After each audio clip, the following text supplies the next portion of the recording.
नमस्कार दोस्तों, स्वागत है आपका स्टडी फॉर सिविल सर्विसेज में। वीडियो को पूरा देखिए। कोई भी आपका फीडबैक है, कोई सजेशन है, तुरंत वीडियो में कमेंट करके जरूर बताइए। अच्छा लगे तो वीडियो लाइक जरूर कर लीजिए और ऐसे वीडियो लगातार फ्री में पाने के लिए चैनल को तुरंत सब्सक्राइब कर लीजिए और बेल आइकन को जरूर टैप कर लीजिए ताकि आगे भी सारे वीडियो आपको मिलते रहे। यूट्यूब में फॉलो करते हैं तो प्लीज ये वाला फ्री टेलीग्राम चैनल जरूर ज्वाइन कर लीजिएगा। सारे नोटिफिकेशन, सारे अपडेट यहीं पे आते हैं, ध्यान रखिएगा। स्टडी फॉर सिविल सर्विसेज का कोई भी पेड ग्रुप अगर आपको ज्वाइन करना है तो सिर्फ 85648056060975238608974555 यही नंबर है हमारे, सिर्फ जहां पे कॉल या व्हाट्सएप कर सकते हैं। इंस्टाग्राम पे हमारा पेज जरूर फॉलो कर लीजिएगा, studyforcivil.services है। ट्विटर पे हमको जरूर फॉलो कर लीजिएगा, @studyforcivils है। सारे क्वेश्चन अटेम्प्ट करिए और स्कोर अपना तुरंत कमेंट करके बताइए। दोस्तों नमस्कार, स्टडी फॉर सिविल सर्विसेज में आप सभी का स्वागत है। यूपीपीसी 2025 प्रीलिम्स जो होने वाला है उसकी पेड क्विज हम लोग देख रहे हैं, ठीक है। तो ये काफी इंपॉर्टेंट है इनिशिएटिव और आपके लिए फायदेमंद है। प्लीज फॉलो कीजिएगा जितने भी वीडियोस हम यहाँ पे देखेंगे। तो आज के वीडियो के क्वेश्चन को हम स्टार्ट करते हैं फर्स्ट क्वेश्चन के आज के साथ, ठीक है। हमसे पूछा गया किस देश में स्थित अंगकोर वाट एक ये बेसिकली मंदिर है ना। इसको टाइम्स ट्रैवल ने एशिया में सबसे ज्यादा फोटोजेनिक यूनेस्को विश्व धरोहर स्थल का खिताब हाल ही में दिया है, ठीक है। तो देश को अगर हम इसमें से चुने ऑप्शन में तो ये है कंबोडिया। काला सागर ब्लैक सी किस देश की सीमा को छूता है? मैप पे इसको लोकेट कीजिएगा। इसमें यूक्रेन बेसिकली इस ऑप्शन मिल रहा है। इसके अलावा जैसे रशिया से लगता है जॉर्जिया, टर्की, बुल्गारिया और रोमानिया, है ना। प्रसिद्ध संस्कृत ग्रंथ मृक्षकटिक का रचनाकार इसमें से कौन है? तो शूद्रक। काफी इंपॉर्टेंट बुक्स हैं ये सब, अक्सर पूछी जाती रहती हैं, तो इसको ध्यान रखेंगे। यशोवर्मन किस राज्य का शासक था? तो कन्नौज स्टेट। और अगर डायनेस्टी की इनकी बात करें तो ये जो है चंदेल शासक थे। भारत में निम्नलिखित में से किस नगर के निकट कुषाण शासकों की बृहदाकार प्रतिमाएं खोजी गई हैं? तो ये जो है इन स्थलों में अगर बात करें तो मथुरा के निकट में इनके जो है ये मतलब प्रतिमाएं बृहदाकार मिली हैं। और ऐसे ही सिमिलर एविडेंसेस अफगानिस्तान से भी जो है कुछ कुछ मिले हैं, तो जो एक सिमिलर टाइम पीरियड के माने जाते हैं। तो इसमें ऑप्शन डी। दो कथन है, कौन सा सही है इसको देखना है। ब्रिटिश ईस्ट इंडिया कंपनी की स्थापना के बाद डच ईस्ट इंडिया कंपनी की स्थापना हुई, ठीक है। देखिए इंडिया में जो यूरोपियन पावर्स आई तो उसका क्रोनोलॉजी भी पूछा जाता है, किस वर्ष में कौन सी कंपनी बनी और कौन इंडिया में कब आया, ठीक है। तो डच ईस्ट इंडिया कंपनी जो है बनी थी 1602 में, और वहीं ईस्ट इंडिया कंपनी जो ब्रिटिश है वो 1600 एंड में ये रॉयल चार्टर मिल गया था इसको क्वीन एलिजाबेथ का, ठीक है। तो ऑब्वियस सी बात है, कथन हमारा सही हो गया। और वास्को डी गामा आया था इंडिया में जो है 1498 में कालीकट पहुंचा था, ये बात भी ठीक है। ये हमारा जो इधर वाला वेस्टर्न घाट वाला कोस्ट है, कोझिकोड है ना, कालीकट उसको कहते हैं, तो वहां पे आया था वो सबसे पहले 1498 में। तो दोनों बातें ठीक है।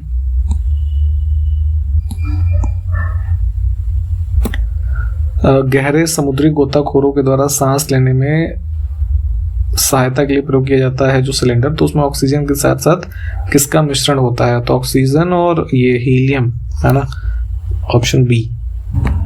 ह्यूमन बॉडी में स्पेशली जो हमारा डाइजेशन ऑफ फैट है ह्यूमन इंटेस्टाइन में, वो किसके द्वारा परफॉर्म किया जाता है? तो बाइल जूस और लाइपेज, ठीक है, ऑप्शन फर्स्ट। नेताजी सुभाष चंद्र बोस ने 1943 में आज़ाद भारत की सरकार के गठन की घोषणा कहाँ पर की थी? तो ये जो है सिंगापुर में गए थे और वहाँ पे अक्टूबर 1943 में फॉर्मली जो है ये प्रोविंशियल गवर्नमेंट जो है आज़ाद भारत की जो बात हो रही है इसकी मतलब घोषणा की। ऑप्शन फर्स्ट करेक्ट है। अभी देखिए जो लास्ट 2024 का प्रीलिम्स हुआ है तो उसमें भी एक क्रोनोलॉजी वाला क्वेश्चन था, तो उसमें ये इवेंट जो है इससे संबंधित पूछा गया था। प्रमुख यामियोत्तिर निम्नलिखित में से किस अफ्रीकी देश से होकर के नहीं गुजरती है? प्राइम मेरिडियन की अगर हम बात करें तो नॉर्थ से साउथ पोल हमारा जो अर्थ का है उसमें लॉन्गिट्यूडनल एक लाइन जो इमेजिनरी हम मानते हैं 0 डिग्री, ठीक है, तो उसकी ही बात हो रही है। तो अब क्या है वो ये मैप पे देख लीजिएगा, मोरक्को से नहीं गुजरेगी है। नेक्स्ट है कि किसके प्रयोग से तरल वनस्पति तेलों को ठोस कृत्रिम मक्खन जिसको मार्जरीन कहा जाता है उसमें रूपांतरित किया जाता है? तो लिक्विड वेजिटेबल ऑयल जो है उसका बेसिकली प्रोसेस होता है हाइड्रोजनेशन। उसमें क्या है, बहुत ही हाई इस पे प्रेशर और टेम्परेचर की कंडीशन में हाइड्रोजन गैस जो है इसको यूज किया जाता है और एक कैटलिस्ट यूज होता है निकेल, है ना, तो जिसमें ये डालडा घी और जैसे ये मार्जरीन वगैरह जो है ये सब बनते हैं इससे। ठीक, ऑप्शन फर्स्ट। एक बुक है कालिला व दिमना, है ना, इसमें से विकल्पों में से किस पुस्तक का ये अरेबिक ट्रांसलेशन है? तो ये है पंचतंत्र का, है ना, जो इंडिया में काफी पॉपुलर है। किसने लिखी थी? विष्णु शर्मा ने। नेक्स्ट है, हाल ही में विश्व स्तनपान सप्ताह 2024 कब बनाया गया? तो ब्रेस्ट अवेयरनेस जो है, ब्रेस्ट फीडिंग की अवेयरनेस फैलाने और उसके बारे में जो और चीज़ें हैं उसको हाईलाइट करने के लिए एक world alliance for breast feeding action करके है, तो इनके द्वारा मेनली ऑर्गेनाइज होता है। 1 से 7 अगस्त के बीच में हुआ था। ठीक, वर्ष 2023 में कौन सा देश भारत के लिए तरलीकृत प्राकृतिक गैस का दूसरा सबसे बड़ा आपूर्तिकर्ता बनकर के उभरा है? तो ये है यूएसए। ठीक है, और मतलब जो टॉप प्रोड्यूसर है कौन है? तो ये है आपका कतर। ठीक, 5 से 9 अगस्त तक भारत और किस देश के बीच वायु अभ्यास एक है उदार शक्ति 2024 का आयोजन किया गया?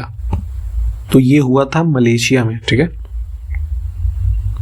इसका ये ध्यान रखिएगा, ड्यूरेशन, है ना। अगला है, जफर खान दिल्ली सल्तनत के निम्नलिखित में से किस शासक का प्रसिद्ध सेनापति था? तो अलाउद्दीन खिलजी के शासनकाल में थे, एक स्लेव डायनेस्टी में, है ना। और जैसे मलिक कफूर के बारे में पढ़िएगा, ये भी इसी के टाइम पीरियड का था, काफी इंपॉर्टेंट है ना, इससे एसोसिएटेड। संविधान का कौन सा अनुच्छेद एक उच्च न्यायालय को रिट जारी करने का अधिकार देता है? हमने शायद पहले आपको डिस्कस किया है, जैसे आर्टिकल 32 के बारे में। उसमें सुप्रीम कोर्ट रिट शुरू करता है 5 प्रकार की, हैबियस कॉर्पस, मैंडेमस, सर्चुरारी, क्यो वारंटो और प्रोहिबिशन। 5 है ना ये। तो सेम यही शक्तियां सुप्रीम कोर्ट के अलावा हाई कोर्ट जितने भी भारत में है 25, उनके पास भी है ना। वो भी आपके फंडामेंटल राइट्स के वायलेशन पे इसको इशू कर सकते हैं अंडर आर्टिकल 226, है ना। नेक्स्ट है, 2011 की जनगणना के अनुसार भारत में किस राज्य की प्रजनन दर सबसे अधिक रही? तो ये था बिहार, है ना। अराउंड 3.41 का TFR था इनका, टोटल फर्टिलिटी रेट। नेक्स्ट है, हाल ही में किस राज्य सरकार ने गुरु घासीदास तमोर पिंगला को टाइगर रिजर्व के रूप में अधिसूचित किया है, जो देश का तीसरा सबसे बड़ा टाइगर रिजर्व होगा? तो ये जो है इसमें है आपका छत्तीसगढ़ में। ठीक है, नवंबर में इसको जो है किया गया है फाइनली 2024 में। ठीक, तो ध्यान रखेंगे। आप जरा हमको एक चीज कमेंट करके बताइए कि भारत में अभी एज ऑफ दिसंबर 2024 कितने टाइगर रिजर्व्स हैं? कमेंट करिए। नेक्स्ट है, हाल ही में किस शहर में देश का पहला AI आंगनबाड़ी केंद्र शुरू किया गया है? आर्टिफिशियल इंटेलिजेंस इक्विप्ड इंस्ट्रूमेंट्स वगैरह इंस्टॉल किए गए इस आंगनबाड़ी केंद्र में, जो स्थित है गाजियाबाद में, है ना। एक तहसील है यहाँ पे मुरादनगर। और इसका ये भी ध्यान रखिएगा कि इसको वो किया था इनॉग्रेट हमारी जो गवर्नर हैं आनंदीबेन पटेल, है ना, इन्होंने। ठीक, सितंबर में। इंपॉर्टेंट न्यूज है ये। हाल ही में किसको भारत की जूनियर पुरुष हॉकी टीम का नया हेड कोच बनाया गया है? तो ये है PR श्रीजेश। जैसे इंडियन जो मेंस टीम है ना, उसके बने हैं गौतम गंभीर। तो ये सब अपॉइंटमेंट्स भी ध्यान रखनी होती हैं। नेक्स्ट है, स्वैच्छिक अलगाव प्रारंभिक संपर्क में आदिवासी लोगों के अधिकारों की रक्षा। ये थीम है किसका? विश्व के स्वदेशी लोगों का अंतर्राष्ट्रीय दिवस 2024, इंडिजिनस पीपल डे, है ना। तो ये ऑब्जर्व कब किया गया ये बताना है। तो ये थीम देख लीजिएगा। और ये 9 अगस्त। डेज आजकल पूछे जाते हैं, जैसे अभी आपने अगर 2024 का प्रीलिम्स का एग्जामिनेशन देखेंगे तो मतलब 4 पहले क्या होता था, कोई एक डे पूछ लेते थे कि ये डे कब मनाया गया या इसकी थीम क्या है। 2 क्वेश्चन आए इस बार और दोनों में 4-4 डे दिए हुए हैं, और खास करके बहुत ही आसपास के। अब उसकी क्रोनोलॉजी बतानी है कि किस ऑर्डर में वो मनाए गए। तो देख रहे हैं मतलब डिफिकल्टी का लेवल। तो इसलिए अब जैसे आपको लग रहा होगा कि इस तरह के डेज क्या जरूरत है, इंपॉर्टेंट है ना, बट इसी तरीके की चीजें पूछी जा रही हैं, तो इसलिए इसको याद करना जरूरी है। पेरिस ओलंपिक आयोजित हुए 2024 के पेरिस में, और नीरज चोपड़ा जो कि लास्ट ओलंपिक में गोल्ड मेडलिस्ट थे, इसमें कौन सा पदक इन्होंने जीता? तो ये सिल्वर जीता था इस बार इन्होंने। ठीक, नेक्स्ट है, भरत जनजाति के नाम पर भारत का नाम भारत पड़ा हुआ है, जो आप जानते हैं। तो किस वेद में इस जनजाति का सर्वप्रथम उल्लेख किया गया है? तो पहले ये क्लियर कर लीजिए फर्स्ट स्टेटमेंट, और इसका मेंशन मिलता है ऋग्वेद में, है ना। तो ऑप्शन हम चुनेंगे फर्स्ट, ठीक है। यहाँ पे की इन्फॉर्मेशन आपको देना चाहेंगे, देखिए एग्जामिनेशन जो आपको होने वाला है तो अभी काफ़ी टाइम है, आप चाहें तो बिल्कुल स्टार्टिंग से सिलेक्शन तक की तैयारी हमारे साथ कर सकते हैं। पेड ग्रुप जो हमारे हैं उसमें एडमिशन लेकर के बहुत ही नॉमिनल फी में, है ना, पूरा फुल स्टडी मटेरियल का ग्रुप विथ डिस्कशन या फिर विदाउट डिस्कशन, टेस्ट सीरीज इसके साथ हैं, पेड क्विजेज भी हमारी चल रही हैं, ठीक है। मेंस की प्रिपरेशन आप अभी से करना चाहें या 2024 की मेंस की प्रिपरेशन अगर कर रहे हैं या अन्य जो कोर्सेज हैं जैसे एग्जामिनेशन अगर आप देते होंगे, खास करके BPSC या फिर RAS MPPSC, ठीक है, इन सब की इन्फॉर्मेशन एडमिशन के लिए इसी वीडियो के डिस्क्रिप्शन बॉक्स में एज वेल एज वीडियो के स्टार्टिंग पॉइंट जो है वहाँ पे इंट्रोडक्शन में आपको 3 मोबाइल नंबर बताए जाएंगे, है ना, उस पर कॉल या व्हाट्सएप करके आप एडमिशन ले सकते हैं, ठीक है। इन विकल्पों में जो रोग लिखे हैं कौन सा वंशानुगत नहीं है, इनहेरिटेड, यानी एक जनरेशन से दूसरी जनरेशन को पास नहीं होता। तो मलेरिया जो है ना, ये आप जानते होंगे कि हमारा एक इन्फेक्टेड जो मॉस्किटोज बाइट है उससे होता है ना। अन्य ऑप्शन पढ़िए, ये सब वंशानुगत हैं। महिलाओं के लिए एक पत्रिका बामा बोधिनी पत्रिका जो है, फ्रीडम स्ट्रगल टाइम पीरियड के जितने भी पत्र पत्रिकाएं हैं इनकी लिस्टिंग्स प्लीज देखिएगा। हमारे पेड ग्रुप में अगर आप होंगे तो ये आपको पता होगा, आपको दिया गया हुआ होगा, इसको पढ़ना जरूरी है। तो इसको किसके द्वारा संपादित किया गया था? 1963 से करीब 1900 के बीच में ये चली थी। ये आपका जो है उमेश चंद्र दत्ता इनके द्वारा संपादित थी। इसमें से कौन सा ऊर्जा का गैर पारंपरिक स्रोत है? Non conventional source of energy. तो बेसिकली ये वो सोर्सेज होते हैं विच आर रिन्यूएबल, है ना, पोल्यूशन फ्री, कंटिन्यूसली क्रिएटेड होते हैं नेचर में। तो विंड एनर्जी हमारी जो है ना, या जैसे विंड है, सोलर एनर्जी हो गया, है ना, तो ये सब इसके एग्जांपल्स हैं। बाकी के जो ऑप्शंस हैं वो क्या हैं? Conventional source of energy which are exhaustible. Nile नदी को किस देश की रीढ़ के रूप में जाना जाता है? रीढ़ की हड्डी जैसे इंसानों में होती है, काफी इंपॉर्टेंट, वैसे ही बैकबोन कही जाती है नाइल रिवर इजिप्ट की, है ना, जो कि ये हमारी कह सकते हैं लॉन्गेस्ट रिवर जो यहाँ पे फ्लो हो रही है, ठीक। तो कई सारे क्रॉप्स एज वेल एज लोगों के लिए इसका जो महत्व है काफी इंपॉर्टेंट है। विटामिन B2 का रासायनिक नाम आपको बताना है। जितने भी विटामिन हैं उसके केमिकल नाम की लिस्टिंग प्लीज पढ़िएगा। जैसे बी में हमारे कई सारे विटामिन होते हैं तो सबके अलग अलग नाम है, ठीक। तो ये है हमारा क्या, राइबोफ्लेविन, ठीक। जापान में स्थित होन्शु द्वीप किसके लिए प्रसिद्ध है? तो ये जो है ना ऑयल, ऑप्शन सी को चुनेंगे। देखिए यहाँ के जो हमारे कुछ आइलैंड्स हैं, मतलब जापान आप जानते हैं कि जापान मतलब आइलैंड नेशन है, तो उन जो लार्जेस्ट मेनलैंड है उसका एक काफ़ी इंपॉर्टेंट पार्ट है होन्शु आइलैंड। तो ये जो है ऑयल के प्रोडक्शन वगैरह से संबंधित है। पृथ्वी की परपटी यानी कि अर्थ क्रस्ट जो हमारा टॉप मोस्ट लेयर है मुख्य रूप से किसके द्वारा निर्मित है ना? तो ऑक्सीजन और सिलिकॉन, ठीक, मेजर कॉन्स्टिट्यूएंट यही है।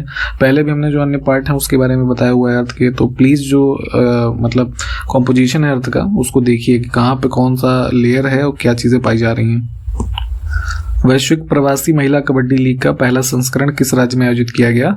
तो ये जो है इसमें हरियाणा में, ऑप्शन फर्स्ट।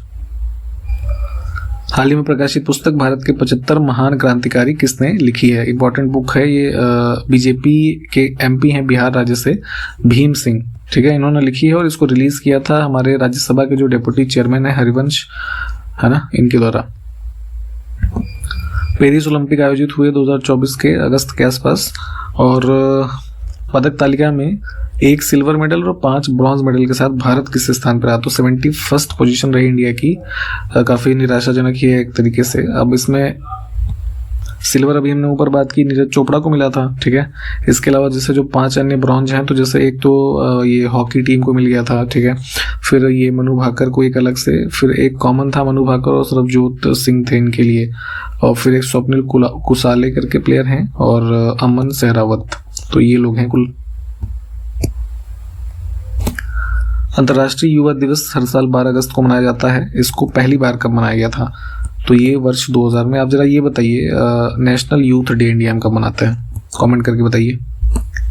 हाल ही में तिमोर लेस्ते के सर्वोच्च नागरिक सम्मान जिसको कहते हैं ग्रैंड कॉलर ऑफ ऑर्डर, जैसे इंडिया में भारत रत्न है वैसे यहाँ का ये है, तो इससे किसको सम्मानित किया गया? तो प्रेसिडेंट द्रौपदी मुर्मू का, है ना, विजिट था, तो उसमें इनको ये प्रदान किया गया। Option B. आप जरा बताएंगे कि ये तिमोर लेस्ते किस कॉन्टिनेंट में है? कमेंट करिए। निम्नलिखित में से किसका भारत के प्रधानमंत्री के रूप में कार्यालय में सबसे कम समय था? शॉर्टेस्ट ड्यूरेशन इनमें से है चौधरी चरण सिंह का, लगभग 170 दिन, है ना, 79 से 1980 के बीच का, ऑप्शन बी। बुद्धिस्ट काउंसिल्स हुई 4 इंपॉर्टेंट हैं। तो तीसरी की बात करें तो इसका सभापतित्व तो किसने किया था? तो ये है, ये मोगलीपुत्र तिस आयोजित कब हुई थी? 250 BC में। इनके पैटर्नेज किसका था? अशोक का। महापुराणों की संख्या कितनी मानी जाती है? तो ये है 18। हो सके तो इनके नाम देखें एक बार। प्रथम बौद्ध महासभा यानी भाई बुद्धिस्ट काउंसिल कहाँ पर आयोजित हुई? तो पहली हुई थी राजगिरी में, है ना। ये सप्तपर्णी केव थी, ऑप्शन बी, ठीक। 483 BC, ठीक है। और इसमें जो है पैटर्नेज किसका था? तो ये महाकश्यप थे, है ना, उनका, यानी उनका तो प्रिसाइड किया गया था उनके द्वारा। ये जो है अजात शत्रु के उसमें कह सकते हैं, है ना, हुआ। निम्नलिखित में से किस भारतीय दर्शन ने परमाणु सिद्धांत का प्रतिपादन किया? तो कड़ाद के द्वारा जो है ये वैशेषिक ये जो है दिया गया थियरी, तो उसमें ही, है ना, इसका एक तरीके से उल्लेख है। 4 वेद हैं, है ना, ऋग्वेद, सामवेद, ये सब लिखे हुए हैं, तो इनके अलग अलग फीचर्स हैं। तो कौन सा जो है एक वेद धार्मिक अनुष्ठान से संबंधित चीजों का उल्लेख करता है? तो यजुर्वेद। ऐसे यज्ञ से याद रख सकते हैं ना, ऐसा सिमिलर हो रहा है, यज्ञ और यजुर, तो धार्मिक अनुष्ठान तो हुआ। बोध गया में किसको ज्ञान की प्राप्ति हुई थी? तो सिद्धार्थ गौतम, जिसे गौतम बुद्ध के रूप में आप जानते हैं, है ना, इनको ज्ञान की प्राप्ति हुई थी यहाँ पे, ऑप्शन बी, ठीक है। प्रथम बौद्ध परिषद को बुलाया किसने था? तो अभी हमने ऊपर ही देखा, ये अजात शत्रु, है ना, 483 BC राजगृह में। गौतम बुद्ध ने अपना प्रथम धर्मोपदेश दिया था इसमें से किस स्थान पे? तो एक स्थान है उत्तर प्रदेश में, सारनाथ, वाराणसी में, है ना, यहाँ पे। इनमें से किस शासक ने चतुर्थ बौद्ध संगीति कश्मीर में आयोजित की? तो ये जो हुई थी 72 AD के आसपास की घटना कह सकते हैं, कश्मीर के कुंडल वन में, है ना। और पैटर्नेज ये है कनिष्क का, ऑप्शन डी। भगवान बुद्ध ने ज्ञान प्राप्त करने के लिए लंबे वर्षों तक तपस्या और साधना में जीवन व्यतीत किया था, इसमें से किस स्थान पे? तो गया, है ना, निरंजना नदी के जो है ये फल्गु जिसको कहते हैं आप, उसके बैंक्स पे, ठीक, ऑप्शन डी करेक्ट हो गया। यहाँ पे ये सब चीजें हुई, और यहाँ पे इस वीडियो को हम समाप्त करेंगे। जितने क्वेश्चंस हमने देख लिए, संबंधित फैक्ट्स को रिवाइज कीजिए, जो क्वेश्चंस पूछे गए उसको कमेंट करके बताना है ना। एडमिशन की जानकारी हमने आपको बता दी, इसी वीडियो के डिस्क्रिप्शन बॉक्स में मोबाइल नंबर है 3, कॉल या व्हाट्सएप करके आप एडमिशन भी ले सकते हैं, ठीक है। आगे क्वेश्चंस को देखते हैं फिर अगले वीडियो में, तब तक के लिए नमस्कार, जय हिंद।